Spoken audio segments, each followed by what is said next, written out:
Ministry of External Affairs did talk about was US continued attacks on these pictures of Prime Minister Narendra Modi in China with the Chinese president and the Russian president. Remember Peter Navarro, his recent statements, India said these are unacceptable. So while Donald Trump may see loss, India is playing a global engagement game. Whether it's Washington DC, India remains engaged. Moscow, India's engagement remains very deep, and engagement with Beijing is on India's terms too. Now, because the fact remains, New Delhi's made one thing very clear. India is not about any bloc or being a part of any bloc. It's all about keeping India first. We have seen the inaccurate and misleading statements made by Mr. Navarro, and obviously we reject them.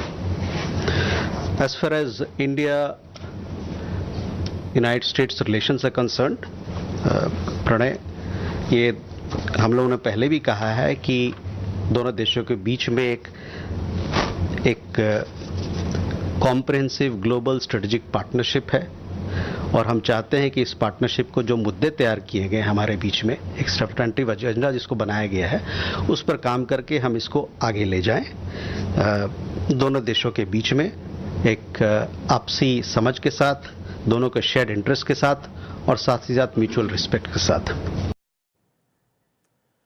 But let's try and decode the Truth Social message of US President Donald Trump. What did he say? Looks like we've lost India and Russia to deepest, darkest China. What should one make of this? Joining me on this India Today special broadcast is Professor Andrew Latham. He's a distinguished scholar of international security and strategic studies. Joins us from the Macalester College in the United States. Sushant Sareen is a senior fellow at the Observer Research Foundation. Siddharth Zarabi, managing editor, Business Today, joins me on this broadcast. Tatiana Kukhareva is a senior journalist who joins us from Moscow, and Andrew K.P. Leung is a China strategist and analyst joining us on this broadcast, and we'll continue this conversation. I first want to cut across to India Today's Rohit Sharma joining us live from Washington DC. Rohit, what should one make of Donald Trump's message? He's been in the line of fire, especially after the Tianjin SCO summit.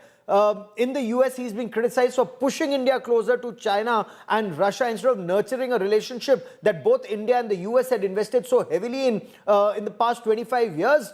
But how is his message being analyzed in the US, Rohit?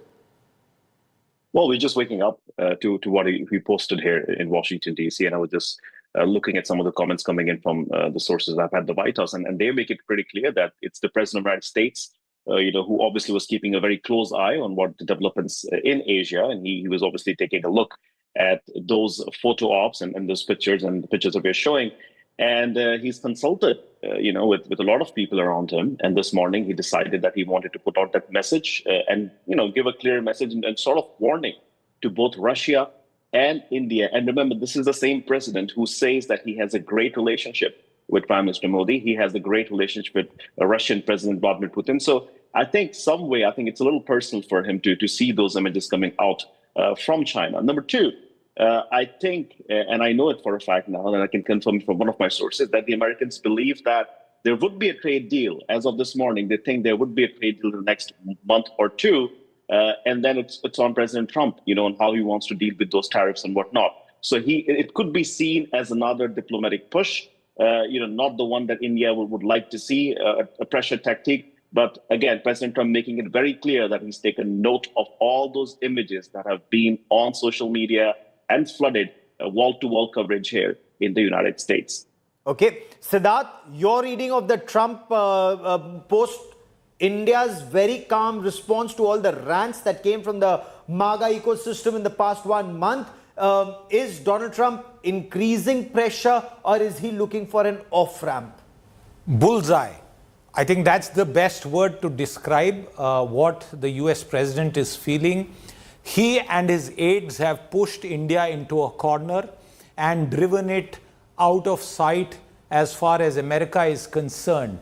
Nobody did that. And the point that you made, Gaurav, very good point, that we've been calm and responsible in all our communications. We haven't ranted like many of Trump's aides have, and therefore, this single biggest foreign policy failure, I'm not saying this, go through any responsible spokesperson or a foreign policy expert from the United States, and they're calling it the single biggest foreign policy failure in recent times of the United States. And for what? For things that are completely unfounded in fact and are actually fiction in many ways. And I think this reflection of the fact that forget trade, but you are now put the very future of a well-crafted alliance at stake for purposes which are not clear to anyone. And therefore today his tweet is basically acknowledgement of the fact that there is no method in the madness that we have seen from the US in the recent past. Okay, stay with me, Siddharth. Professor Latham, looks like we've lost India and Russia to the deepest and darkest China. May they have a long and prosperous future together. What's the message in your view, sir? Well, the message is, of course, that Donald Trump doesn't understand geopolitics, diplomacy, certainly doesn't understand India. But I would also say this by way of framing. This is just froth on the top of the ocean. If we look at the deep currents, the actually important things, the structural things that are taking place, the relationship between India and the United States remains firm. Whether it's economics, now we know that there'll be a deal done, a trade deal done, whether it's defense relations or defense industrial relations, these continue apace. These have not been derailed, they've not been reversed, they've not been upended. It is the case, and this is something that President Trump can't understand. This is a multipolar world, and India has a long history of multi-alignment, what is called in India strategic autonomy. They're going to do, surprise, surprise, what is in the best interests of India. Sometimes that means doing a deal with China. Sometimes it means cozying up to Russia. And over the last 25 years, it has increasingly meant tightening relations with the United States. But the statement made by that Indian official that we don't belong to any bloc is true, and it's something that President Trump can't understand. But I do want to draw a distinction between the stuff that comes out on Truth Social and the stuff that comes out of Foggy Bottom, which is where the State Department is, and the Pentagon. And those are very different signals being sent, and they reflect very different relationships. Trump doesn't get it. The State Department. But the Foggy Bottom does. You know, you're absolutely right. That's the signal we've also been picking up, you know, whether it's the Pentagon or Foggy Bottom. Very clearly, they've signaled their efforts are as much as India's efforts to keep the relationship on an even keel, even if White House may send other signals. But Sushant Sareen, when Trump writes, may they have a long and prosperous future together, is that an indication that the deal hasn't worked out? Trump's adding more pressure, or would you see this as, if not furious backpedaling, some kind of, off-ramp or an off-ramp attempt by Trump? I don't think we have any indication whether Trump is trying to take an off-ramp. And if the reports coming out of Washington are to be believed, even though the last deal that had been struck, put on Trump's table, had been rejected by him, certain new proposals were made, even those were rejected by him. So I'm not even sure if he wants a deal with India. So people who are saying that maybe a month from now we will get a deal, I'm not so sure of that. Secondly, I think Professor Latham is correct up to a point. My point of disagreement with him is that regardless of what Foggy Bottom may or may not want to do, if the President of the United States and the White House doubles down on its folly of alienating India and breaking off all relations with India, burning this house down, I don't see how the State Department can stop him from doing that. We've seen that in the past. 71, for example, I keep going back to it. The entire American civil society, media, think tanks, everybody, even the political sphere was anti the genocide that Pakistan was carrying out in East Pakistan. But the White House, Henry Kissinger and Richard Nixon backed Pakistan. There was very little anybody could do about it. So that is the second. And the third and the most critical point is, I see this partly as frustration that all his threats have not worked, and partly as a threat. And I see this as a possibility that he might, in the next couple of days, maybe by tomorrow morning, who knows which side of the bed he gets up tomorrow morning, he might be coming after both India and Russia, because he has clearly put us in China's camp now. Whether we are in China's camp or not is another matter. But he has decided in his mind in his mind space that India is now clubbed with China, and that he must punish India because he can't do nothing to China. So he has to come after India. I don't know what they are planning to do in Russia, but quite clearly, this is not something which augurs well. I think we are sliding down, this slope, and we are on the edge of the precipice. Okay, so the next 3 years, or at least the next in the short and medium term, India-US relations are not improving, irrespective of what South Bloc and Foggy Bottom of the State Department seem to indicate that there could be a deal in October or November. But Andrew KP Leung, is the indication very clear that Donald Trump is rattled by the images that came out of Tianjin? He did confess that he was watching China's military parade live. He found it impressive, but he says the American army is the strongest. It's a battle-hardened army. But the optics of the pictures of Prime Minister Narendra Modi, President Xi Jinping and President Putin together, and he's put out one of those pictures on social media. Your appreciation of what Trump wrote? Behind all these optics are two important dynamics. Firstly, President Trump, of course, is hell-bent on making America first, and he believes that America has the power and capacity to bend the whole world to the will and to the interests of the United States. Kind of using coercion and a tariff war, left, right, and center, not only against Americans' traditional enemies like China and Russia, but its long-existing allies like India and also the transatlantic relationship countries in Europe. So he's upending the whole world order, and that creates a disruption affecting a lot of countries in the Global South, particularly the key players, including China, Russia, and India, and other countries in the Shanghai Cooperation Organization, to rally together, not to form a bloc against the United States, because I don't think many countries want to make an enemy of the United States, but to recalibrate the relationship. Now, the second dynamic is one has to hark back to the very wise forewarning of Agnew Brzezinski, who was a doyen of American foreign policy. In his seminal book, well, let's not forget he was the mentor of Henry Kissinger. So in his seminal book in 1997, which was what was called the Grand Chessboard, if you read the Grand Chessboard on page 55, he did warn that the greatest threat to American dominance, to American hegemony, would be if the countries like Russia, China, and Iran were forming together into a closer alliance. Now, these countries are now being pushed together, including, of course, India, not so much the European Union, but you can see that the upticks in the SCO summit, definitely Russia, China, India are being pushed together into not exactly a bloc, but creating more opportunities for mutual cooperation and coordination of their responses against American unilateralism.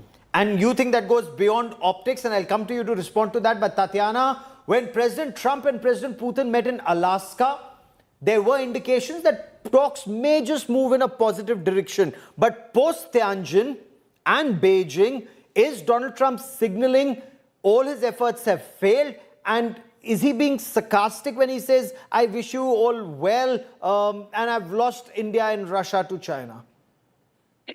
Gaurav, I completely disagree in the part where, this is the one thing we need to remember about Donald Trump is that whatever he does say, he says primarily to the American audience. So he is not speaking to audiences abroad first and foremost. He's speaking to the domestic audience.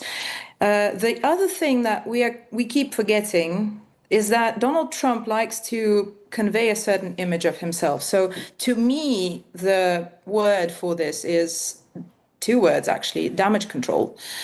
He likes to portray this, all-powerful persona, and this, to me, is exactly what it is.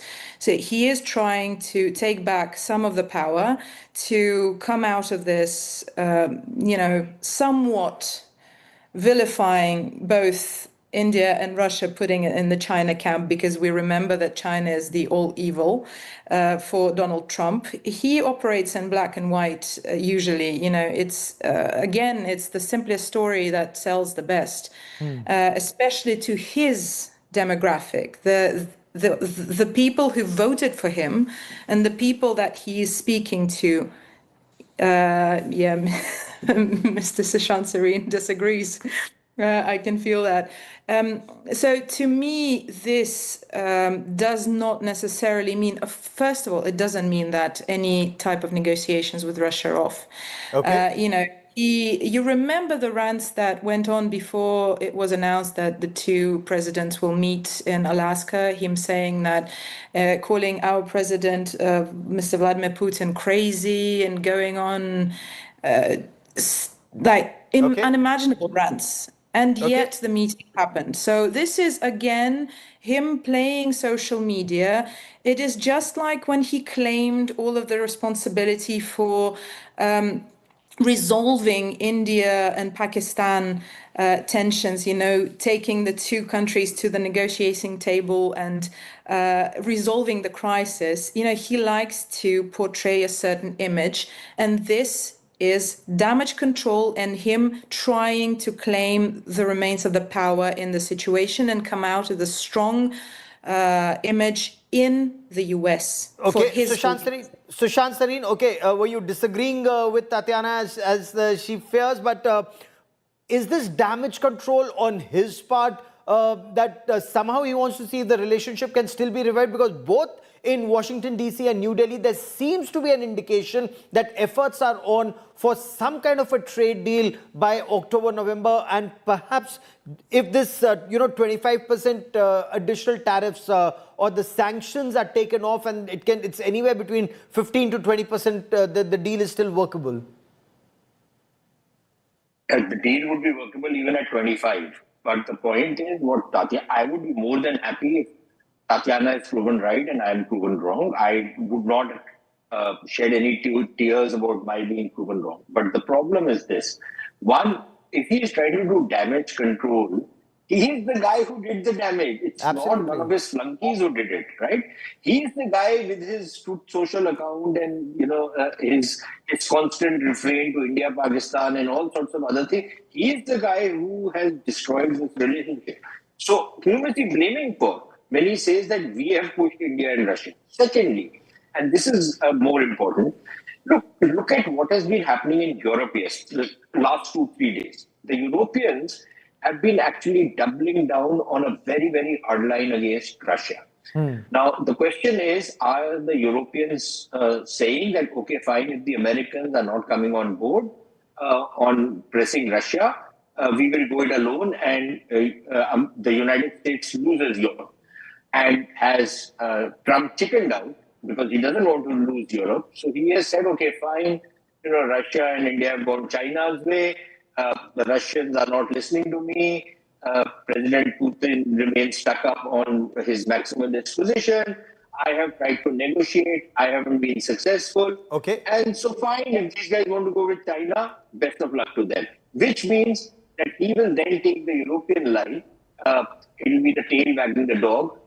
And he will, do what the Europeans want him to do, which means more trouble for Russia and more trouble for us. and perhaps even to China. You know, the European Commission, and there are reports, Siddharth, that are coming out from Brussels that seem to indicate that the European Commission is working on a legislation, no Russian oil by 2028. At the same time, they are under pressure, according to these reports from the United States, that I've put 50% sanctions on India. You still continue to buy Russian oil, either reduce that or end that.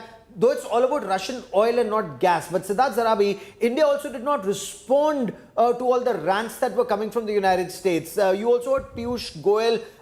How is India still hopeful of a deal by October, November, when everything seems to indicate that either Trump is doubling down or he's washing his hands off this situation? All along, Gaurav, the Indian negotiating team has taken the stance that we will ignore the noise and focus on the substance. Although some would argue that it's become increasingly difficult for negotiators and decision makers in India to always ignore the noise, because this noise is pretty much bordering on the levels of insanity. Why is President Trump saying what he is, and is he feeling rattled? I just want to bring in some breaking news data that's just come out in the United States virtually minutes ago. Payrolls have fallen, unemployment has increased. In fact, 12,000 jobs have been lost in the politically sensitive manufacturing sector in the United States. A combination of tariff policies. If the US says that it's got $30 billion in tariff revenue, ultimately a US customer will end up paying them directly or indirectly. And therefore, on the question of trade, I think now it will be not a question of the Russian 25% additional penalty being taken off and the original 25 coming down to 15. I would say that given this experience of 6 months, our negotiators will approach any further conversation with a great deal of caution, because remember, the US Trade Representative's report is full of tariff and non-tariff allegations and questions, and you now have H-1B visa, you have Brahmin caste, you have everything being thrown into the mix. I don't think it's going to be as simple. India remains sincere. Okay. That is very much clear. The ball is now on the American side. Okay. Professor Latham, how is Donald Trump reacting to the criticism that comes his way that he's singularly responsible for destroying a relationship? Republicans and Democrats had both invested in this relationship for 25 years, and the fact that India making it very clear India cannot be punished with this additional 25% tariffs for Trump and Europe's failure to get Russia-Ukraine ceasefire in place. And the fact that Siddharth Zarabi just pointed out, there are job losses in the United States. There are some reports that seem to indicate that economists in the US are saying that inflation could go higher, and that could lead to stagflation in the US. And it's the US buyers who are paying for this additional tariff. Well, that's certainly the case. I think it's important not to catastrophize on the basis of one set of numbers that come out 1 month. That doesn't tell us very much. But tariffs, generally speaking, are bad for the global economy. They're bad for everybody, except for certain narrowly protected sectors. But what I would say is this, too. Can you imagine, this is a thought experiment, a slightly different world in which Donald Trump didn't say anything disparaging about India and didn't slap on any of these tariffs? Does anybody really think that the SCO meeting would have looked that different? Because I don't. I think India's policy of strategic autonomy would have led to the handshakes with Putin and led to the hugs and kisses with Xi Jinping. I don't think anything would have changed. When I look at this relationship, I look at interests and deep structures, not at people of dubious intelligence who happen to be in the White House at the moment and have very little self-discipline. And I don't look at numbers that pop up and pop down and pop up. I look at long-term trends. I look at the last 25 years, and I say to myself, India is doing what it has always done since independence, which is do what's best for India and align with whomever on whatever issue suits its national interests. That's the rational thing to do. It's what I would do. It's what anybody with a sense of responsibility to their country would do. Unfortunately, it's not what President Trump is doing. You know, I couldn't agree with you more. But Andrew K.P. Leung, there are some voices in the United States say shouldn't get very rattled by these images that come out from Beijing. These are only optics, and optics that have been very carefully choreographed. This isn't statecraft, it's actually stagecraft, intended to send across a message. India and China will never be friends. Their trade at best will remain limited. And those essential disagreements, and not just on border, but even on India getting greater access to Chinese markets, all of those issues will remain. So US has no reason to worry. Of course, this is a carefully choreographed optics, and it's not just optics. The dynamics that we have just we've discussed just now is shifting and in a historical way away from the American dominance hegemony towards a greater degree of cooperation and understanding amongst countries in the Global South. But as far as the optics are concerned, don't forget it coincides with the military parade in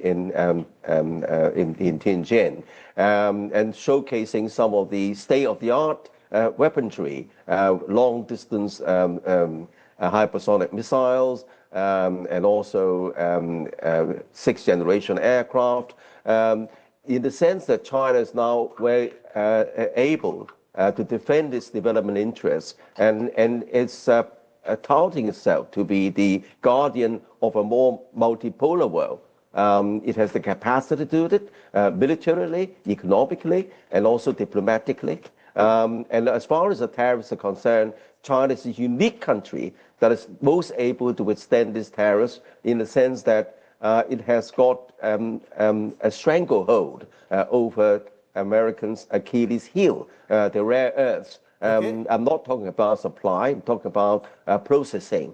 China controls over 95% of the processing of these rare earths, which find an indispensable ingredient in a variety of products, including military hardware, such as F-35 fighters. So I think that this is a very powerful weapon China has in its hands, but I think that the idea is not to confront the United States, but to rally with other countries in the Global South so as to change the world order, not to change it, but to preserve the old world order based on a more rule-based system, based on other countries' sovereignty, as well as development interests, rather than being Sareen, do you see this way?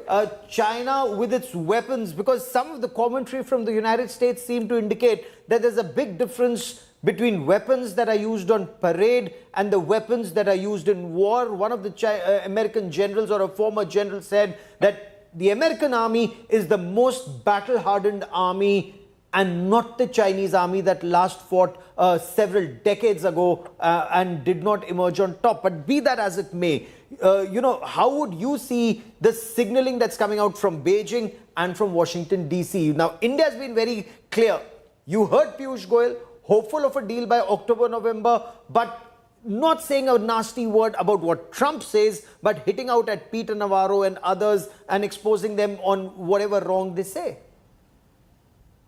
So, Gaurav, I'll make three very quick points. One, on the bad news which Siddharth has said has come in Washington. That's not a problem for Donald Trump. He'll just sack the guy and bring in a new guy and get good news next week or next month. Not a problem at all, right? And the White House can spin whatever bad news comes in a way that it sounds like good news. They've been doing it. So that's not a problem. The second is on this whole business of the Chinese military. Look, yes, certainly on paper, technologically, the Chinese military is very advanced. They've made some great strides, and they have actually taken aback a lot of people. But yes, I think the American point of view is also right, that the American military is very, very competent. It is battle-hardened. It has fought wars. It knows how to fight wars. And the Chinese have still not tested themselves on a battlefield, and that's everything. And finally, on this whole business of, yes, Chinese currently enjoy a monopoly over rare earths. But remember when OPEC started blackmailing the world with oil monopoly, what did it do? It led to creation or exploration of new oil resources, a greater economy, and within a couple of years, the OPEC wasn't able to hold the world to ransom. Yes. And I suspect some of that is likely to happen in the next few years. But in that period, let's not forget that the Chinese are advancing very, very quickly and very fast. So maybe they will have other tools and other leverages which they currently don't have. And maybe rare earths might not be their leverage 3 years, 5 years from now. Okay. They might have something else. Let's wait and see. But for that, the United States would need more friends, more allies, and everything that Donald Trump seems to do alienates not just friends, but even allies. Look at how miffed countries like Japan and several countries in the European Union are, or South Korea feeling miffed. India is being alienated by America. Tatiana, what are Russia's red lines for a ceasefire? Because that was Donald Trump's big effort. He said, even before I come into White House, there'll be a ceasefire. Until date, there isn't one. President Putin's made it very clear, no NATO-like security guarantees. That's out of the question. No foreign forces on Ukrainian soil. All of that he's made very clear. That's not acceptable to Trump. So does that indicate that the Russia-Ukraine war will go on till both start talking to each other? Well, Gaurav, first of all, I just like to mention that, Japan is a very bad example of an ally in terms of the relationship between the two since the American occupation. There's one thing that you see, on the surface, but if you talk to people within Japan and even the political class within Japan, you'll hear a very different story. It's just such a complicated issue to even begin with. But also, when we talk about the red lines, we need to understand they haven't changed a bit since day one. Moscow needs a neutral status for Ukraine. Moscow needs for to not even hear the word NATO and the words NATO and Ukraine in the same sentence. Has been very clear. I don't believe that. I do believe actually that Donald Trump understands this. We've seen the pictures. We've seen how the two presidents spoke. I don't think that. Again, we can judge what Donald Trump does or does not think by the madness that is his social media feed. I think that there are some things that have been discussed and that have been agreed upon. We just haven't heard about them yet. There seems to be a sort of an understanding between the two, and you can also judge by the amount of nervous energy coming out of Europe and from Kiev as well. Any time that something like this is discussed. But you've heard everything that happened after Alaska, everything that has been said. There is no talk about a ceasefire just yet. And there is no question of a ceasefire if situation remains the way it does. But what should one make of Donald Trump saying, the US has lost India and Russia to China, deepest, darkest China? We'll continue to track the story very closely. To all my guests, many thanks for joining me. A quick break. Lots more coming up on the other side of these messages. Stay with us.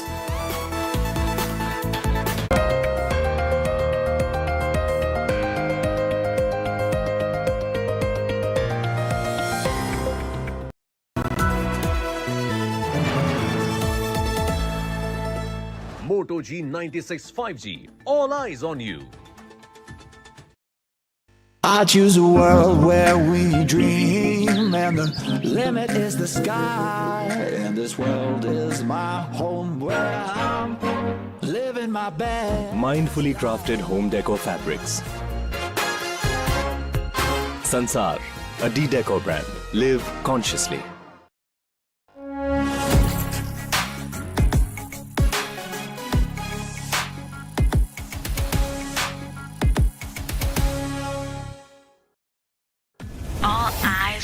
How has he seen it all?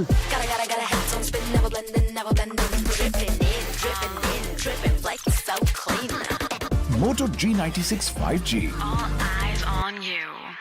Hello, Moto. Moto G96 5G. All eyes on you.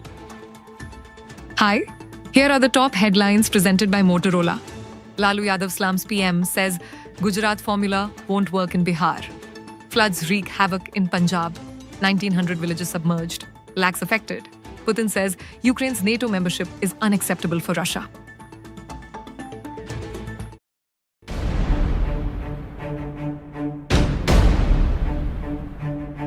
Remember when we did that massive corporation tax cut in September 2019? Few months later, COVID happened. COVID comes in, now Trump happens. Trump brings in tariffs. He is now threatening second, third phase of tariffs. So in such a situation, what all can a government do?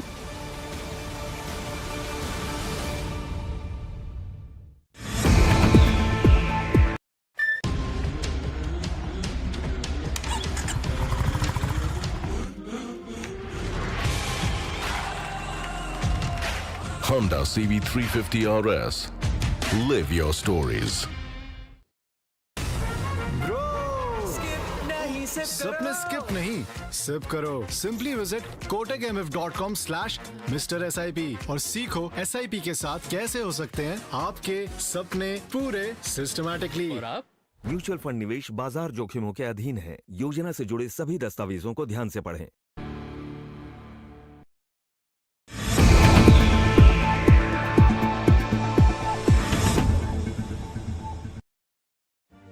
Make your media plan smarter with India Today Live TV on your connected devices. Amplify your brand with 100 million smart internet viewers. To advertise, mail us at sales@aajtak.com.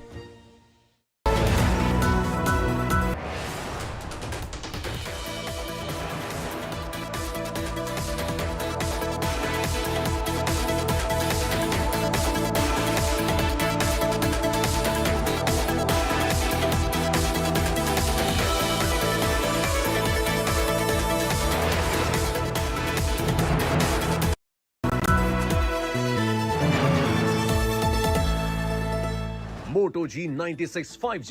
All eyes on you.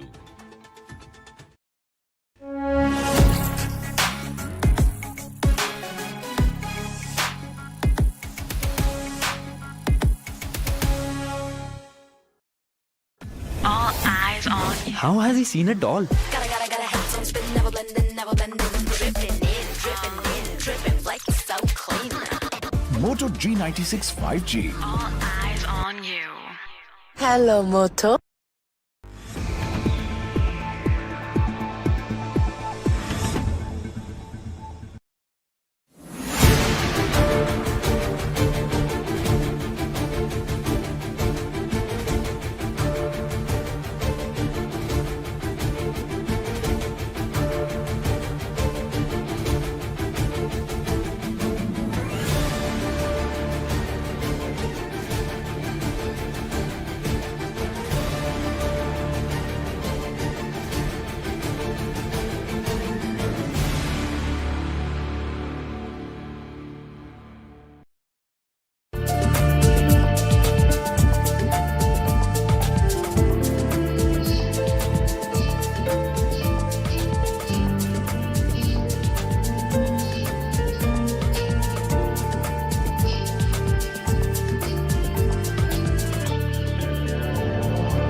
India celebrates the festival of Onam, a colorful celebration that commemorates the return of King Mahabali.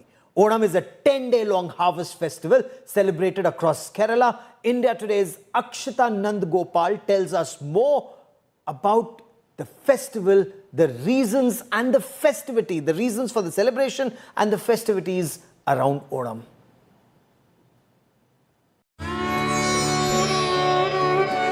So long time back, there was a king, an Asura king called King Mahabali. He was hugely loved in his kingdom because anything his praja wanted, he would give to them. Anything they asked for, he would ensure their wish was granted. So they were extremely happy in his kingdom. The overlords saw this, were extremely jealous and said, we need to do something about King Mahabali. And that's when Lord Vishnu decided to step in. He took on the form of the dwarf Brahmin of Vamana and met with King Mahabali. And he had one appeal. He portrayed himself as a poor dwarf, went up to King Mahabali and said, can you please give me some land? How much land? King Mahabali asked him. He said, 3 steps. 3 of my steps, that much land if you can give it to me. Now King Mahabali said, what's wrong with that? Sure, I'll go ahead. In fact, his ministers advised him not to do so. But King Mahabali, being the generous soul that he was known to be, said, I will do it, and said he will give the land to Vamana. And that's when Lord Vishnu didn't take up just his real avatar, but became much bigger. His first step was the entire planet Earth. His second step was the universe. And just as he was about to take his third step, King Mahabali said, don't do it. Don't step on anything. Step on my head himself. And thereby he offered himself to Vamana. King Mahabali was then sent to Patalok. But Lord Vishnu was very impressed by King Mahabali, by how much he cared for his praja and all that he did to take care of his people. So when he asked King Mahabali, name one thing you want, one wish, King Mahabali said, I want to be able to visit my people. And so once a year, he's allowed to come and visit his people. That day is called Onam. And it is in preparation to welcome our favorite king, King Mahabali, that you see people gathering in large numbers and celebrating Onam even today. I think when we talk about Onam, we also need to be talking about all the memories we have with this beautiful festival. For so many of us Malayalis who celebrate Onam, it's a day filled with happy memories. I remember mine personally to be one from just a couple of years ago. It was a pandemic Onam at home here in Delhi, and my sister from the United States flew down, and we made this beautiful pookalam along with my husband inside home. With great difficulty got flowers. So that's a very memorable